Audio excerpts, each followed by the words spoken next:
மரகத நடராஜருக்கு தற்பொழுது இந்த வருடத்திலே ஜனவரி மாதம் 2ஆம் தேதி அளவிலே நடை திறந்து மேல இருக்கக்கூடிய சந்தனத்தெல்லாம் களைஞ்சிட்டு இங்க உள்ளதா மரகத லிங்கம் இருக்கு. உலகத்துல முதல் தோன்றிய சிவன் கோவில் அப்படிங்கிறதுக்கு ஒரு சான்று. உலகத்திலே முதலா இங்கதான் சிவாலயம் உருவானது.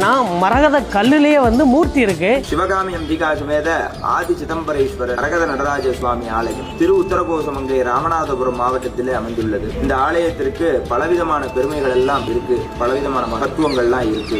ஆகமம் உற்பத்தியான இடம், சகசிரலிங்கம்னு 1000 லிங்கம் சேர்ந்த பலவிதமான பெருமைகள், 5000 வருடத்துக்கும் முற்பட்ட ஸ்தல விருட்சம், முதல் சிவாலயம்னு ஒரு பெருமை, மண் முந்தையோ மங்கை முந்தையோன்னு பூமிக்கு முன்னாடியில இருந்து இந்த மங்கை உத்தரகோச மங்கை இயங்கிட்டு இருக்கு. இங்க இருக்கக்கூடிய மூலவர் சிவபெருமான் பரமேஸ்வரன். லோகம் முழுக்க எங்கெங்கெல்லாம் சிவாலயம் இருக்கோ அங்கெங்கெல்லாம் இங்க இருக்கக்கூடிய பரமேஸ்வரன் தான் இருக்காரு. இந்த கோயில்ல ரொம்ப விசேஷமான மூர்த்தியா இருக்கக்கூடியவர் யாரு அப்படின்னா மங்களநாதர். அப்படின்னா அதற்கு அடுத்தபடியா யாரு இருக்கா அப்படின்னா